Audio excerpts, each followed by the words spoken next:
एक राजा ने दूसरे राजा के क्षेत्र पर हमला कर दिया। उसके बाद उसे आदेश दिया कि बंदी राजा को हथकड़ी पहनाकर दूर अंदर जंगल में छोड़ दिया जाए ताकि जानवर उसे खा ले। ऐसा ही किया जाता है। राजा को उसके साथियों के साथ हथकड़ियाँ पहनाई जाती हैं और उसे ले जाया जाता है जंगल की ओर। राजा के साथियों में एक लोहार होता है, वो हंसने लग जाता है। राजा पूछता है, तुम हंस क्यों रहे हो?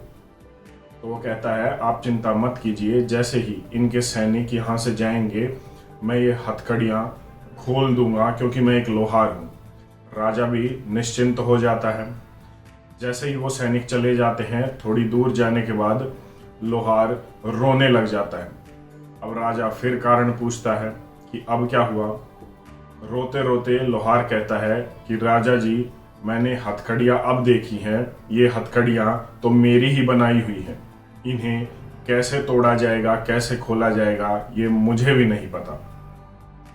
ये ऐसा ही कुछ हमारी सरकार के साथ होने वाला है, क्योंकि वो ऐसी हथकड़ियाँ बना रही हैं जिसे तोड़ने का रास्ता उसे ही नहीं पता। आइए बताता हूँ कैसे।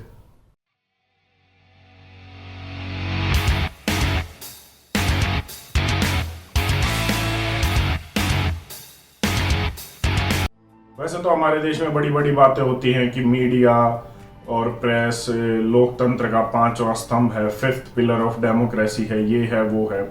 इस बात से भी मना नहीं किया जा सकता कि ये सच है।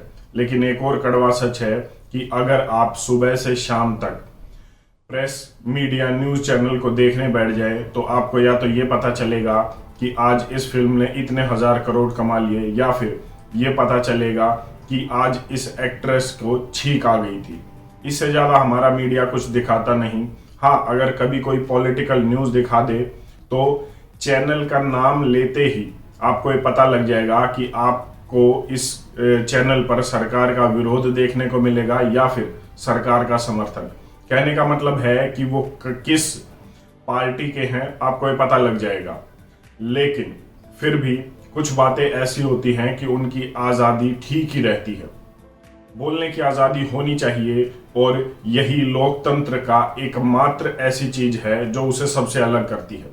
जिस दिन बोलने की आज़ादी खत्म हो गई, उस दिन से लोकतंत्र दम तोड़ने लग जाता है, और पूरी दुनिया में आज ऐसा ही हो रहा है। आज मोनोपोली स्थापित की जा रही है सरकारों के द्वारा। Ministry of information technology 2021 IT act 2021 में ये कहा गया कि देश में fake news, misleading news, videos ये जो चलती हैं, इसकी वजह से देश का नुकसान होता है। इस बात से मना नहीं किया जा सकता कि होता है। कोई भी एक वीडियो उठाकर ला दी जाती है, हो सकता है वो देश की ही न हो, बाहर से आई हो, लेकिन एक ऐसे समय पर लाई जाती है जिससे देश का माहौल खराब होता है, और उसके साथ साथ कई बार दंगे होने की भी आशंका हो जाती है। तो ऐसी चीज़ों को रोकने के लिए सरकार ने कहा कि हम एक अथॉरिटी बनाएंगे। अथॉरिटी कौन बनाएगी? Ministry of information technology authority बनाएगी, और वो अथॉरिटी ये बताएगी कि ये फेक है, मिसलीडिंग है या नहीं है। और इसके अलावा किसी के पास भी कोई भी अथॉरिटी नहीं होगी ये बताने की कि ये न्यूज़ या ये जानकारी गलत है या सही है, मिसलीडिंग है, फेक है या फिर रियल है।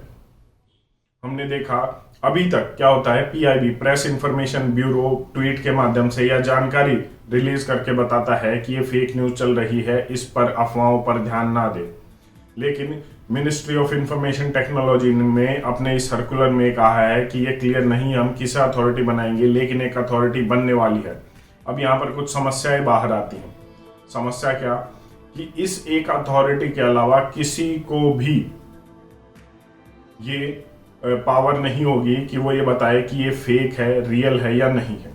वहीं दूसरी ओर इसके साथ साथ जैसे ही उसने ये कहा कि ये जो जानकारी चल रही है ये गलत है, ये फेक है, ये आपको मिसलीड कर रही है, तो तुरंत ही उसे आपको हटाना होगा अपने सभी ट्विटर हैंडल, इंस्टाग्राम, फेसबुक या किसी भी मीडिया चैनल को उससे ये जानकारी हटानी होगी। और अगर वो ऐसा नहीं करते हैं तो उन पर केस दर्ज किया जाएगा, उनके ऊपर कार्रवाई हो सकती है। अब आप कहेंगे इसमें गलत क्या है? इसमें गलत ये है कि यहाँ पर सिर्फ सरकार के पास पावर है, कि वही ये बताएगी कि क्या ठीक है क्या नहीं। मतलब अगर सरकार कल को कोई नीति लेकर आती है और उसका अगर विरोध किया जाता है तो सरकार ये कहेगी कि ये जो विरोध करना है ये गलत फैक्ट पर है, ये एक फेक न्यूज है, मिसलीडिंग है और इससे हमारे देश की जनता को नुकसान हो सकता है। तो क्या करना होगा, उस वीडियो को, उस जानकारी को हटाना होगा। सरकार ने ये कहा कि देश में हम 80 करोड़ लोगों को हमने कोरोना के समय में जो है अनाज दिया। अब इसका एक और पहलू है और वो पहलू है कि हमारे देश में 80 करोड़ से ज्यादा लोग गरीबी रेखा के नीचे या उसके आसपास ही हैं। तो अगर इस बात को लेकर, इस जानकारी को जुटाकर जानकारी दी जाए तो क्या सरकार ये नहीं कहेगी कि 80 करोड़ लोग गरीब कैसे हो सकते हैं, हमारी रिपोर्ट के हिसाब से तो नहीं है।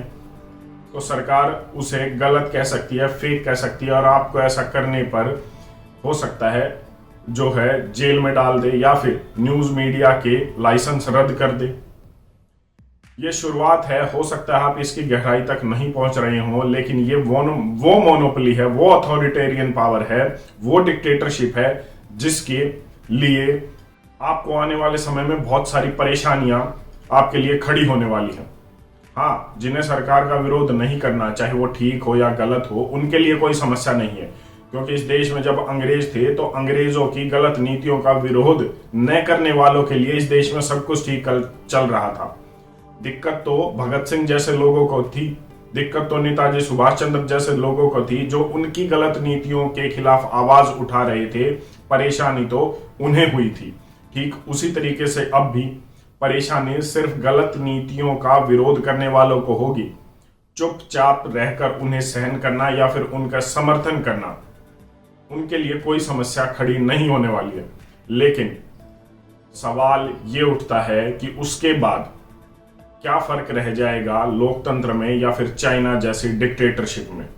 Editor guild of India, civil society group और ऐसी ऐसी संस्थाएं इसका विरोध जता चुकी हैं और कह चुकी हैं कि ये सरकार को मोनोपोली की ओर लेकर जाएगा और सिर्फ सरकार के पास पावर होगी कि वो ये बताए कि ठीक क्या है, गलत क्या है।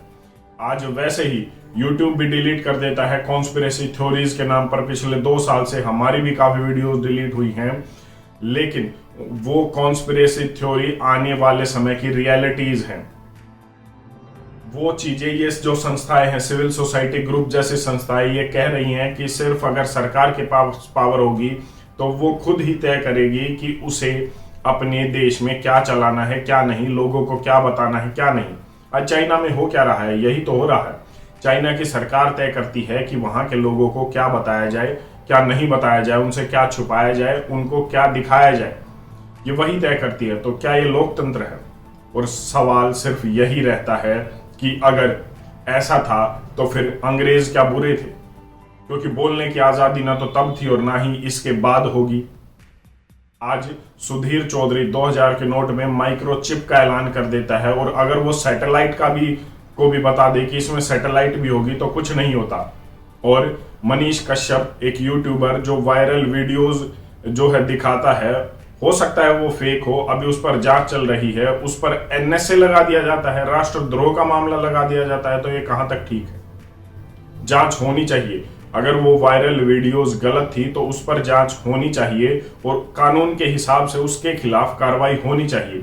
लेकिन एक अगर 2000 के नोट में सैटेलाइट भी बता देता है तो कोई समस्या नहीं होती और दूसरे को राष्ट्रद्रोह का, ऐसे एक नहीं काफी उदाहरण है। तो सवाल ये उठता है कि क्या सिर्फ सरकार ही तय करेगी कि लोग किसका समर्थन करें, किसका विरोध करें, किसके खिलाफ आवाज उठाए, किसके खिलाफ नहीं?